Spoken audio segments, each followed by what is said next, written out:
জাহাঙ্গীরনগর বিশ্ববিদ্যালয়ে শিক্ষার্থী ধর্ষণ চেষ্টায় অভিযুক্তকে গ্রেফতার ও প্রক্টরের পদত্যাগের দাবিতে প্রশাসনিক ভবনে তালা দিয়েছে আন্দোলনকারী শিক্ষার্থীরা।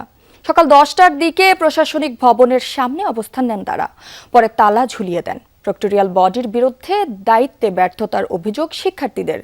গত 12 মে ক্যাম্পাসের পুরাতন ফজিলতুন্নেসা হল সংলগ্ন এলাকায় এক শিক্ষার্থীকে ধর্ষণ চেষ্টার অভিযোগ ওঠে বহিরাগতের বিরুদ্ধে। এই ঘটনায় আশুলিয়া থানায় একটা মামলা হয়। অভিযুক্তকে আইনের আওতায় আনার দাবিতে আন্দোলনে নামেন শিক্ষার্থীরা। অভিযুক্তকে গ্রেফতার ও নিরাপদ ক্যাম্পাস নিশ্চিত না হওয়া পর্যন্ত আন্দোলন চালিয়ে যাওয়ার ঘোষণা দিয়েছেন ছাত্রছাত্রীরা। কর্মসূচির হুঁশিয়ারি দিয়েছেন জাকসুর নেতারাও। এই 7 দিন কর্মসূচি যে উনি আমাদেরকে দেখাইছে, এই 7 দিনটা তো আসলে 1.5 মাস। সেই 1.5 মাস যদি একটা স্টুডেন্টকে ভুগতে হয় এত বড় একটা ইনসিডেন্টের পর, সেই দায় আসলে কার? প্রশাসন কেন প্রথম দিন সিসিটিভি ফুটেজটা দেয় নাই, যেটা 3 দিন পরে বের হয়েছে?